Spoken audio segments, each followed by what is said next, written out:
Welcome to the Kottke Ride Home for Tuesday, December 29th, 2020. I'm Jackson Bird. How is it that humans figured out how to read? New cosmological findings that may finally solve the Hubble tension. And more monoliths continue to pop up. A look at two of the more interesting ones from this past week. Here are some of the cool things from the news today. We often point to the usage of tools as not uniquely human, but certainly a sign of more advanced intelligence among animals. But something that is even more uniquely human is reading. That is, the written word or picture used to communicate. Though, as academic Gnome the Barbarian pointed out in a Twitter thread about how we define and redefine concepts earlier this year, quote, "Words are tools. We use them for jobs. We forget in our technological age that language is a technology, a tool." End quote. So how did we develop these tools and evolve to use them? That is obviously a much bigger question than a 15-minute podcast can answer, but researcher Lydia Wilson dug into the history and neuroscience behind the question in a recent column on Monoliths, and I wanted to share some of her more intriguing insights. So first, she points out that while some human societies felt the need for more precise communication and documentation, many were perfectly satisfied with oral tradition and pictures, like cave art, to pass down laws, norms, ceremonies, and customs through the generations, pretty much up until colonizers invaded. The earliest records we've found of writing, that is using symbols with intent to communicate as opposed to just more broad pictures, is from 3000 BCE in Mesopotamia. The finding was of clay tablets recording incoming and outgoing amounts of flour and grain. As Irving Finkel from the British Museum points out, quote, "It's very probable that it was a kind of administrative responsibility which produced the first stumbling attempt at writing, and then eventually a proper fluent script." End quote. It was ruling classes with taxes and the distribution of goods that seem to have precipitated the need for some kind of written notes, as opposed to hunter-gatherer societies who mostly sustained themselves collectively and bartered for goods with others. What Finkel calls the giant leap of mankind was when humans went from using pictures as literal pictures and started using them as sounds. That is, expressing words or concepts that don't have a tangible picture that can go with them, and so substituting in words that sound the same. For example, a drawing of a bumblebee and a drawing of a leaf can be combined to illustrate the word belief. Every ancient writing system around the world appears to have found the same solution for written expression. But while some stuck with this method and innovated on it with classifiers like modern-day Chinese, others eventually developed alphabets, beginning in the Sinai Peninsula about 4,000 years ago and then spreading to many parts of Europe, Asia, and the rest of Africa. But how do our brains make sense of the letters and characters? Neurologist Thomas Hope, a senior research associate at University College London, describes the process as, quote, "a bunch of potentially redundant streams." And quoting further from Nautilus, "For reading, there are two large tributaries broadly correlated with sound and vision.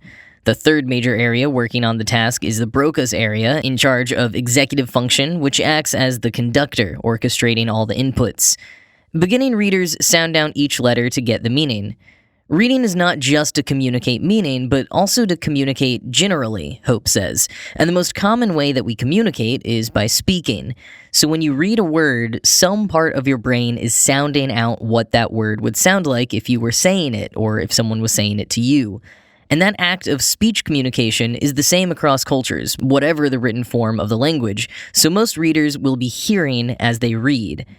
But sound isn't all," Hope says. "You can't learn to read just by learning the letters. You have to learn to understand and recognize the words, too.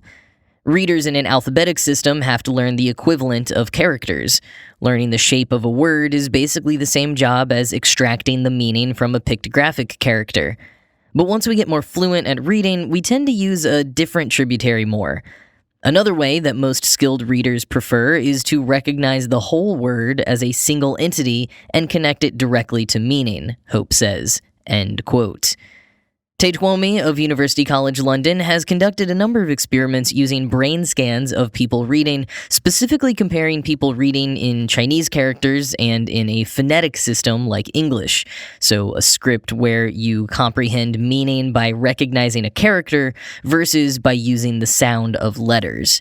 And what she found is that the parts of the brain we use for those tasks, the tributaries as Hope described them, are slightly different, but not so much because of the type of script we're trying to read, rather because how we're taught to read them. And Twomey and her team discovered this by studying dyslexic readers, whose brains lit up in all tributaries no matter which form of script they were reading, because their brains were trying to account for what they were having trouble comprehending. The researchers wonder whether further findings in this direction could eventually influence how we teach reading. Might we find better ways to help out dyslexic people or later learners?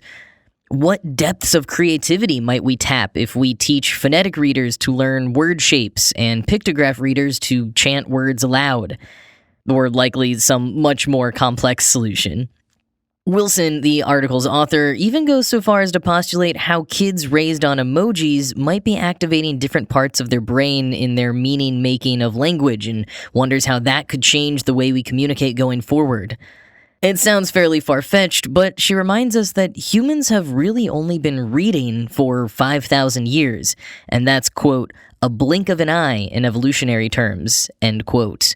So who knows what could still change?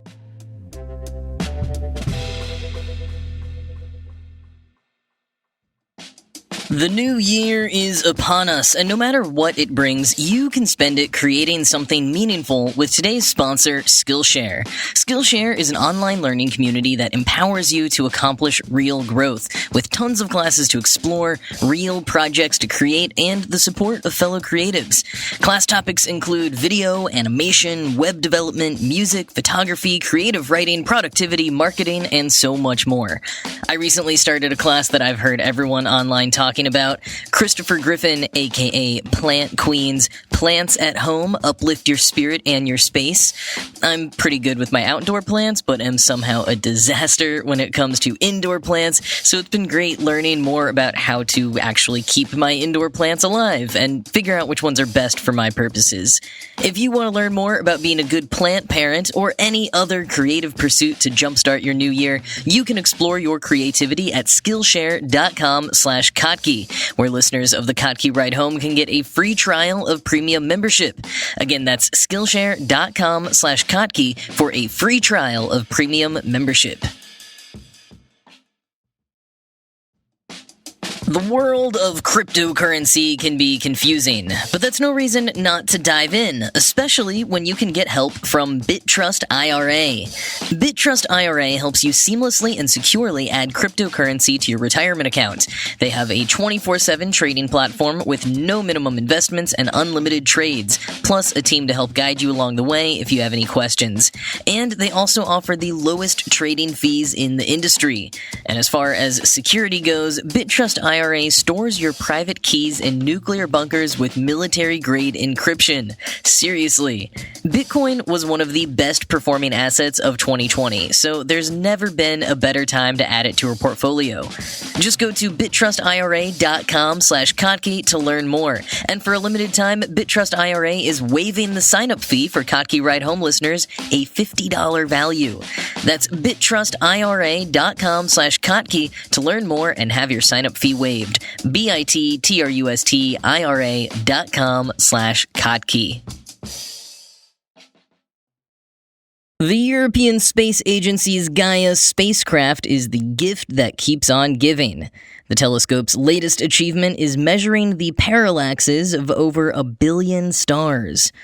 Parallaxes are tiny shifts in stars' apparent positions, which reveal their distances. And the ones measured by Gaia are, quoting astrophysicist Joe Bovee, by far the most accurate and precise distance determinations ever, end quote. Now, apart from just being cool, why is this important?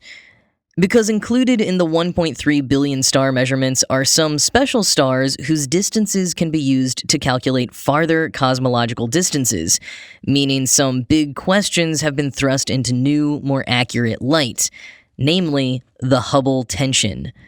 The Hubble tension refers to the expansion of the universe and the statistically significant discrepancies between calculations and measurements.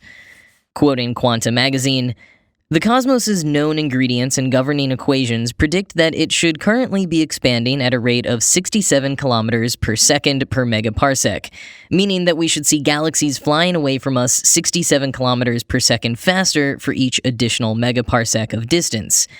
Yet actual measurements consistently overshoot the mark. Galaxies are receding too quickly. The discrepancy thrillingly suggests that some unknown quickening agent may be afoot in the cosmos." End quote. So what's going on? Well, to make headway on figuring it out, scientists have needed to reduce potential sources of error in the measurements, especially when it comes to the distance to nearby stars. And thanks to Gaia, we now have a ton of new, exceptionally more accurate measurements to work with, and astrophysicists are stoked. Papers are being churned out with new calculations at top speed. Now, how do these calculations work? Quoting again, "In broad strokes, the way to gauge cosmic expansion is to figure out how far away distant galaxies are and how fast they're receding from us. The speed measurements are straightforward. Distances are hard. The most precise measurements rely on intricate cosmic distance ladders. The first rung consists of standard candle stars in and around our own galaxy that have well-defined luminosities and which are close enough to exhibit parallax, the only sure way to tell how far away things are without traveling there. Astronomers then compare the brightness of these standard candles with that of fainter ones in nearby galaxies to deduce their distances. That's the second rung of the ladder.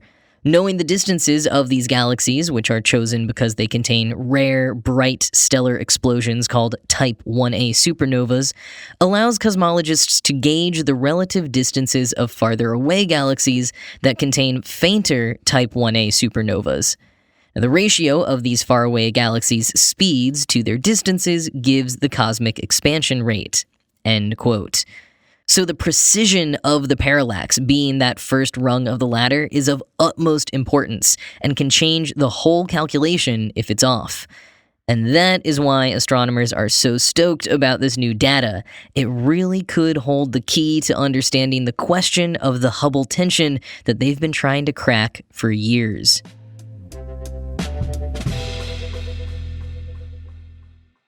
Ending today with a few monolith developments. Yes, the monoliths are still popping up everywhere. No one thinks any of them have anything to do with the original. It's basically just become the latest trend to construct a monolith wherever you feel like at this point. But two recent ones caught my eye. First, over the weekend, Jason shared on Kaki.org that there's one in driving distance of his home in Vermont. It's 1,800 feet up a mountain in Pittsfield overlooking Riverside Farm. This monolith is 8 feet tall and definitely meant to look like the original, although as intrepid reporter Catherine Huntley from WCAX pointed out when she went to investigate, there are seams evident on each side, something lacking in the original monolith, which added to part of its otherworldly mystique. Riverside Farm General Manager Peter Borden said, quote, "I don't know who put it up there. There are no footprints, there are no burn marks from the alien ship, there's just no way to know how it got there." He also added that his initial reaction was, "Come on, who went to this much trouble?" End quote. Adding to the mystery, the monolith disappeared within a couple days of its appearance, but was then returned on Christmas Eve. So who knows what's going on there or how long it will last, but if you're in the vicinity, the uphill hike to see it is apparently a nice and safe, if fairly challenging one, whether or not you find a monolith at the end. But as far as ephemeral Christmassy monoliths go, Bonnie Nortz on Twitter alerted me to a gingerbread monolith that was briefly erected in San Francisco. This one was almost 7 feet tall, placed on top of a hill in Corona Heights Park, and yes, made entirely of gingerbread. 8 squares were stacked on top of each other on each of the 3 sides, held together by some very strong icing, and decorated with a few gumdrops to resemble the screws. Phil Ginsburg, the head of San Francisco's Recreation and Parks Department, responded in good spirits to the unauthorized installation, telling the local news that the chosen location, quote, looks like a great spot to get baked, and that the city won't be removing the monolith, quote, until the cookie crumbles. But with a bit of light rain and some passersby taking bites out of the structure, the monolith had fallen by Saturday and is sadly no longer with us. I am not sure how long this trend can keep up, but I also don't think I'm quite sick of it yet. Like when it's done in fairly good taste and brings a bit of joy to locals or a few more safely distanced visitors to trails and towns that might need a tourism boost, why not?